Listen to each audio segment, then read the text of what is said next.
Good day, everyone, and welcome to Active Citizens Parliament.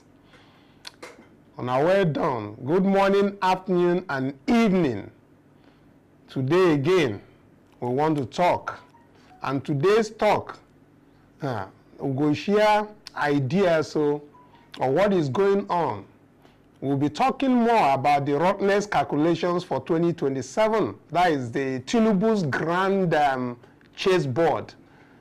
That's one of the areas we'll be diving into. But before we go into Chief Bola Tinubu's rottenness calculations for 2027, let's quickly look at the things that happened today, especially as it concerns His Excellency Peter Obi, who happens to be in Lagos, UNILAG precisely. Let's take reactions that are coming from that event because the governor said it and what transpired. And you can start imagining why is His Excellency Peter Obi always in the midst of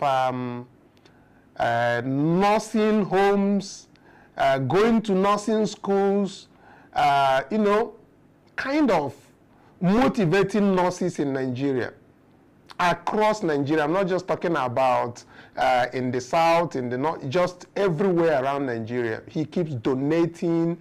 And the plans, what are they? But let's take the reaction coming from Mo, who seeks to show us some of what really transpired in Lagos today. He said, what a powerful and refreshing experience it was at the University of Lagos with Mr. Peter Obi and the vibrant nursing students during the 28th NONSA Annual General Assembly.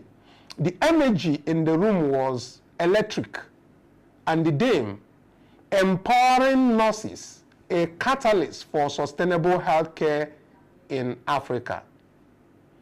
He said, it wasn't just a topic, it was a call to action. The conversation was deep, honest, and necessary. Mr. Peter Obi did not just speak, he connected. He highlighted something we must all pay attention to. Why is nursing such a critical profession not advancing at the same pace as its counterparts? Where is the legislative support? Where is the investment in those who carry so much of the health burden on our people? The students respond with sharp, thoughtful questions. I watched the light in their eyes. I felt their hunger to contribute, to lead, to change the system. And I thought, this is it. This is what gives me hope. These young people, the nurses, are the backbone of our future health, our health system. To every nursing student and young leader out there, don't wait for permission to lead.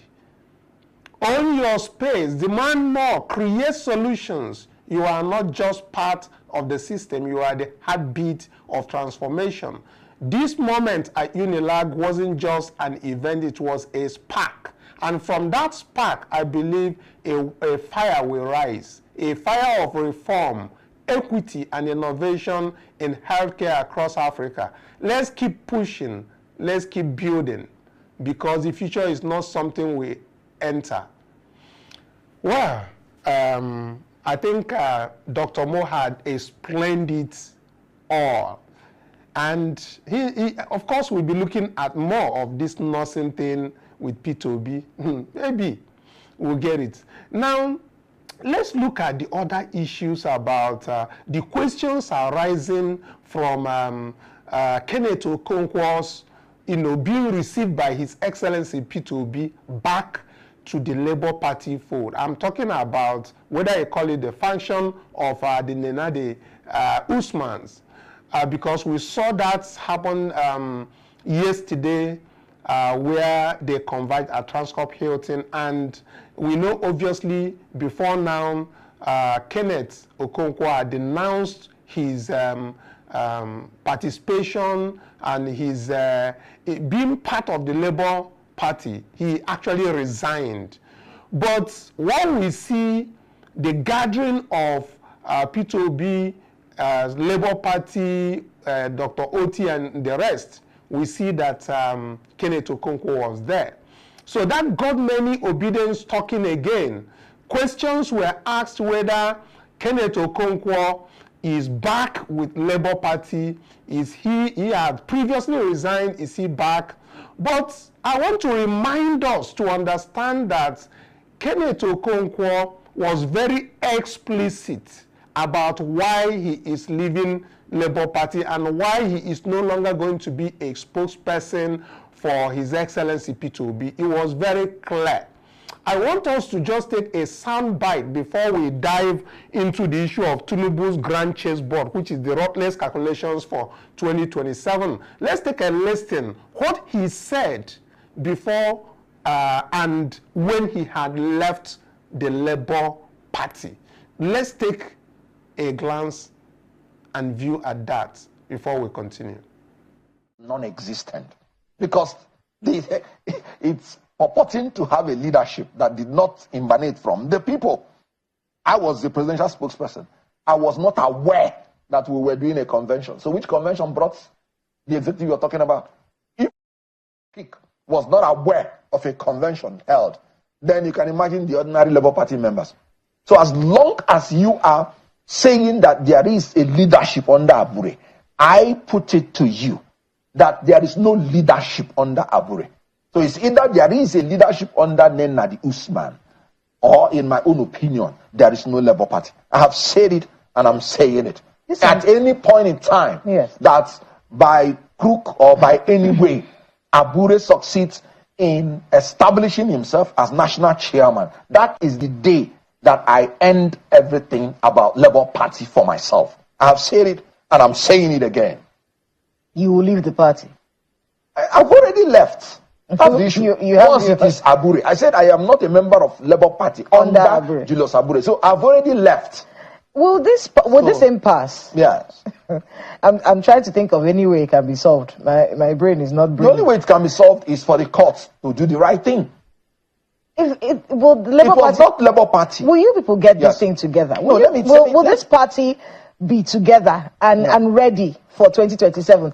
Talk about, our conversation today was supposed to be about the role of opposition and how Labour Party can be providing the proper opposition, and of course we're watching the PDP and other parties as well. How can the Labour Party be providing proper opposition in our democracy if they don't have their house together? That and the fact that would they be together come 2027? But now let me put it this way. It was not even Labour Party that said Abure is not the national chairman of Labour Party. It was INEC. INEC told the world that this man and his so-called executive did not organize a convention known to law. INEC is the supervisory body. And you're telling me one court said and one court... Sorry. In the Constitution, the court is not the supervisory body to political parties. INEC said it, and they provided evidence. And the court told Abure, when Abure went to court, we don't have jurisdiction to entertain this case. Meaning the decision of INEC stands.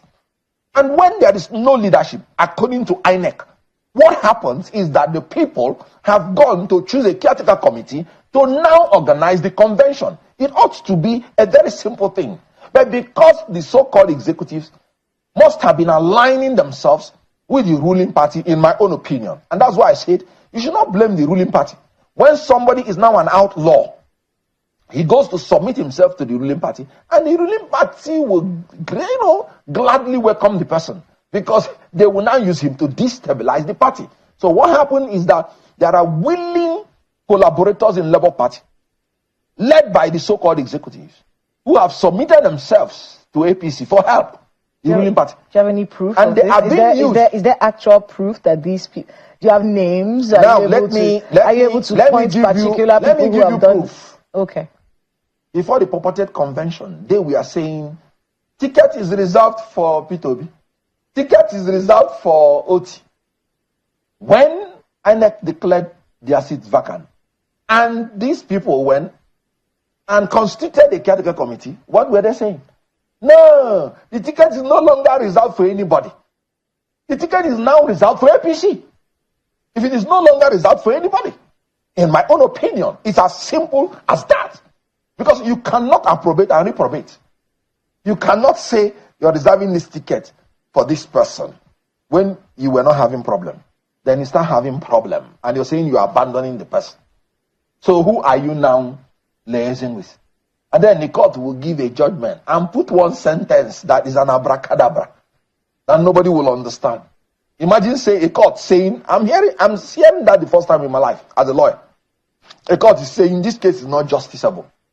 This case we don't have jurisdiction. But we are standing on the judgment of another case with different parties before the court. It's not done. So you have the hand of Esau and the voice of Jacob. And once there is no consistency, you will know that somebody is beating the drum, that people who are on the bank of the river are dancing. I mean, it's a very shocking situation. It is shocking. I knew we were going to get to this if we do not nip it in the bud. I told Abure then, go and conduct a convention known to law. If you win, so be it. I don't have any interest. I am not contesting for any post. I am simply looking for rule of law. I am simply looking for good governance in this country. And if we came to show Nigerians that we are the alternative that will produce the integrity they need, how can we, if our party is not doing well, how can we convince Nigerians? I am not the man that will sit down and start painting things the way they are, because it's good governance that took me to politics. So guys, as you can see, Kenneth Okonkwo was received by His Excellency P.O. Alex Otti and the likes. They all convived and had a meeting. But then you will notice that Kenneth Okonkwo did not speak as usual. But there is something I want us to observe. From this video we just watched, you see that he was very clear that it is either Nenadi Usman's caretaker committee or no Labour Party. So he's still being there is because of what he said. So for those of you who are coming to my DM about this, my own position is that he is not like defecting back. He never even said he's going to any party in the first place. So he's still in the midst of their folks. And then the other people who are also coming to my DM about the issue that concerns the Anambra State election, I understand that the concern about PO originating from Anambra State and all of that. But there's something I pointed out in the morning time that I want us to understand. But you may not understand what Labour Party actually wanted in this very incoming election. But I do understand to an extent. They simply want to mark time. That is what I will call it. Because if you fail to plan to win, just know that your plan will fail. Gubernatorial election, even Edo own has shown us that it's not about the wave-induced election that we had in 2023, about the obedient movement, P2B and all of that. You don't go into a house of a strong man like Soludo with a weakling that they are positioning and they expect the strong man to capitulate. Rather, he will turn your weakling to a houseboy. That is what may happen. I mean, things can change. But let me say again that if this is the best that Labour Party in Anambra State can do, then let's be less assured that Apoga will wipe the political floor with LP. I don't want to talk about the APC because they also have a big shot, a strong man by Nicholas Ekachukwu. Well, Let's see how that plans out. So, but you go to the comment section instead of coming to my DM. Go to comment section, say how you feel about this. Now, let's go to the main topic I want to discuss today, which has to do with Tinubu's grand chessboard, the ruthless calculations for 2027. Did you guys notice what happened with Sheikh Tinubu in Sokoto? If you guys has not seen that, let our producer show you a glimpse of what is going on. Did you also notice that the Edo State, the new Edo State governor, has declared that he has started campaign for 2027 for Chief Bola Tinubu?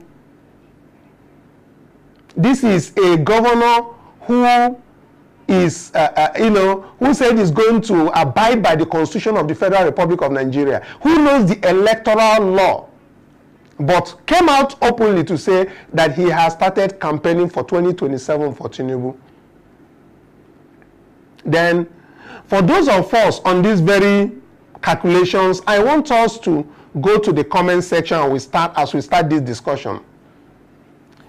The Tinubu-Wike alliance that is working for them in Rivers State right now, we can see the sole administrator appointing local government people, where Supreme Court said that that is unconstitutional.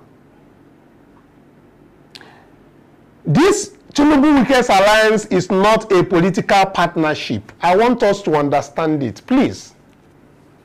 It is an unholy merger of ambition and ruthless pragmatism.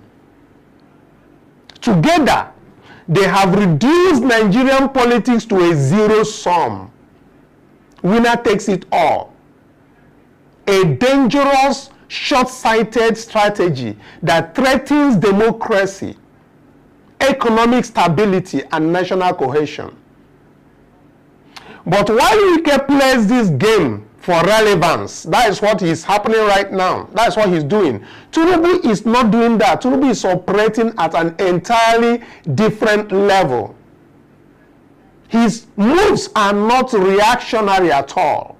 They are premeditated, calculated. Look at what is happening everywhere. Unlike his political allies and opponents, Tinubu does not play for survival. We should know this by now. The obedient should know. Active citizens should know. He plays for absolute control. That is what we see happening with Sheikh Tinubu that I said. If you are seeing it, envisage it, look at how the son of a president is being accorded the right of a president. Then we will ask the question, what is his end game? Very good question. Tinubu's end game. How does he intend to manipulate 2027? You guys are asking me this kind of question. You are asking how Tinubu wants to do it. What will it be? What will be the conscience for Nigeria? Well, this is not just a battle for power. It is a battle for the soul of Nigeria. And if history has taught us anything, it is that unchecked ambition often leads to self-destruction. Let's look at the trajectory, even in Nigeria. We said we condemn Nigeria Jaga during the time of Obasanjo. Then we enter Goodluck Jonathan. We battled protest. Then we enter Buhari. Everything just went back. And we keep saying that they did better. So that's what I'm talking about. Now, this Tinubu strategy is nothing but a blueprint for domination. Let us know this and start looking at the solutions. Tinubu's tactics are not about governance. They are about control. His strategic blueprint is built on economic subjugation, institutional capture, Even His Excellency P2B has said it. And political infiltration. That is what is happening with PDP is dead. Too much fractions in LP and all of them. No one get power again. One. Now let's looking at the crashing the economy for absolute control. By deliberately devaluing the naira, removing subsidies recklessly, and imposing unbearable taxes, Tinubu has made every Nigerian dependent on his system for survival. Then go they share rice.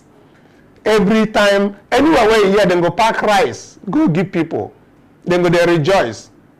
State governors, federal legislators, and private sector elites must now align with him or his financial union. That is what is happening. You must align with him. Now, let us look at installing loyalists across every arm of government. Is it the judiciary? They are under his grip. National Assembly reduced to a rubber stamp completely. Security agencies headed by his allies, orchestrating the systemic demolition of opposition parties everywhere in Nigeria. Are you talking about PDP destroyed from within through Wike and other defactors?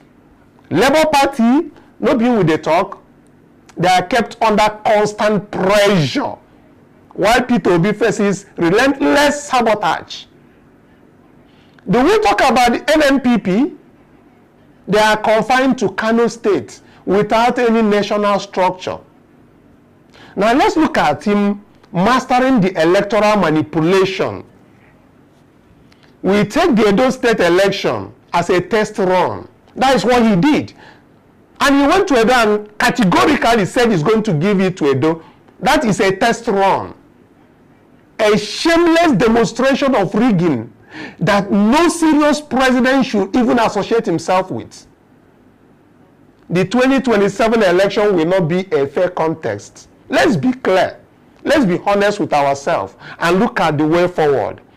It will be a battle of who controls the electoral umpire, the judiciary, the security apparatus, and you now look at weaponizing the Rivers State crisis. By keeping Rivers in a permanent state of turmoil, Tinubu ensures that the state remains ripe for manipulation in 2027. Whether you doubt that is entirely up to you. Wike may think he is playing a master stroke, but it's just another pawn in the Tinubu's game. That is what he is. Clearly, Tinubu is not a political pawn, but his biggest miscalculation may lie in his overconfidence, in believing that Nigeria is incapable of resisting him. That will be his only biggest miscalculation. Now, the unfolding battle for Nigeria's future. This 2027 we are talking about, the election is already being shaped by political realignments, economic realities, and regional power shifts. But Tinubu is not an invisible as he thinks. He is not. So don't think that I am saying nothing can happen to Tinubu or nothing Nigerians cannot take action. No. Tinubu is not an invisible as he thinks. The northern revolt that we are seeing, there is a silent uprising. The economic destruction has alienated the northern masses, who now see him as the architect of their suffering and poverty. That is the revolt from the north. The north was patient with Buhari's failures, believing he was their own, but they do not see Tinubu as their own. Now, we look at the El-Rufai's SDP strategy as a potential time bomb. The former governor is a political genius with a history of organizing power blocks. I understand our resentment for him and what he stands for. If we look at Kashim Shettima's recent frustration signaling a deeper northern discontent that could translate into a full-blown rebellion against Tinubu in 2027. It is very possible. When I don't see Shetima go, they talk. Waiting and waiting, Shetima, they do. Anyway, the APC brand is beyond redemption in the north. Let's just get it. While PDP is a lifeless corpse, they are dead. But if El-Rufai orchestrates a new broad-based and serious coalition, Tinubu will face a formidable opponent from the very region that propelled him into this very power.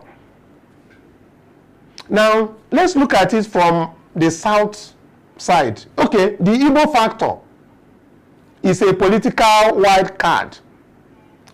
The Southeast is not playing Tinubu's game at all. Trust me. Unlike in the past, where politicians like Ojo Zokalo, Rochas Okorocha could have used a political middleman, to do what they normally do, which will change dynamics. We look at the one of Soludo, Umahi. They are isolated figures, incapable of influencing Igbo voters. Let's be clear, as far as Tinubu is concerned. Governor Alex Oti is focusing on governance, not national politics, which, by the way, is the most responsible politics deserving for the Southeast circumstance in the current Nigerian reality.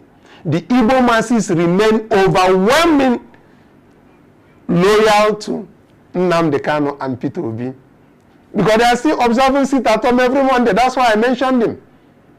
Now, even if by another acrobatics the Southeast is deprived the next president in 2027, it will play a crucial role in deciding who wins.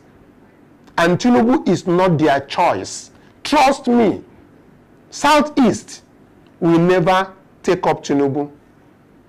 Now, for the South-South, it's a battleground. It's an ultimate battleground. If there is any region Tinubu must win, it is the South-South. And that is why Rivers State is at war. Let us get that into our head. Wike believes he owns the South-South, but his grip is slipping. It's leaving him. Tinubu needs Rivers to remain unstable so he can manipulate the electoral process. The people of the South-South are beginning to see through the political deception, realizing that Wike is merely a pawn for a larger power grab. The question is, will the South-South resist, or will it be bought over once again? The real enemy is the Nigerian people's apathy. For all of Tinubu's calculations, his greatest weapon is not Wike, my brothers. Guys, it's not Wike. The judiciary or even the economy. It is the people's own indifference. Our own. Not caring what we can do from our communities, from our constituencies, from making sure that an electoral reform happens. Now, if Nigerians remain passive, Tinubu will win. I tell you, if Nigerians wait until 2027, the election will be rigged beyond reversal. And if Nigerians expect the judiciary to save their democracy like they expected them to do in 2023, they will be disappointed. Very, very disappointed. You'll be seeing the likes of Semani, all those judges who would abuse that time. The only way to stop this creeping autocracy is for Nigerians to act now. Wherever you are. Demand electoral reforms immediately from your communities. Let us push these our elected representatives and give them what they need to present at the National Assembly. Not after the rigging has taken place. We start talking about to resist suppression of free speech, opposition voices, silence people can never change their environment, and all that. We start engaging in active political participation, not just through voting, but through sustained civic action. Let us go back to drawing board. This is not just about Tinubu, it is about the survival of the Nigerian democracy. Now, a dangerous game with uncertain outcome is what we see for 2027. Tinubu is not a fool, no, my brothers. With the talk say that time, Baba will know well, they shatter me loco, Baba will know well, they shatter me loco. Okay. He never well, Abi. So what I'm saying is that Tinubu is not a fool. He's a grandmaster of political strategy. But his ultimate goal remains unknown. Whatever it is bound to be insidious. So what am I saying? His greatest mistake may be his deceptive, this nepotistic, exclusivist and arrogant strategy. Let me tell you, he's alienating the North. He is underestimating the Igbo factor. He is gambling with the South-South. He is pushing Nigerians to a breaking point. This is why ordinary Nigerians must demand accountability now, starting with their constituency. Push these legislators to do the needful amendment of the Electoral Act reform. They cannot afford to wait until 2027. We cannot. We can't wait till 2027. Let's be clear. When the game will be ready, already be rigged beyond reversal. If Nigerians fail to resist now, obedience, hear me. If Nigerians fail to resist now for this electoral reform that we are calling for, Tinubu's political experiment will succeed. You can say, God forbid. And democracy as we know it will be gone, finally, because it means that Sheyi Tinubu is coming. That is as much as I have for now. But go to the comment section. Tell me your thoughts on this. Do not think this has to do with promoting Tinubu. No, it is telling the reality. Nigerians must work towards 2027 starting from now. We must start demanding for accountability and transparency. I'm not talking from Tinubu. You can't get it. Demand it from your local representatives. Let them work towards electoral reform. And let's see what we achieve with that. Thank you so much for watching. Please go to comment section. Give us your thoughts. Until tomorrow when we come your way again. Bye for now.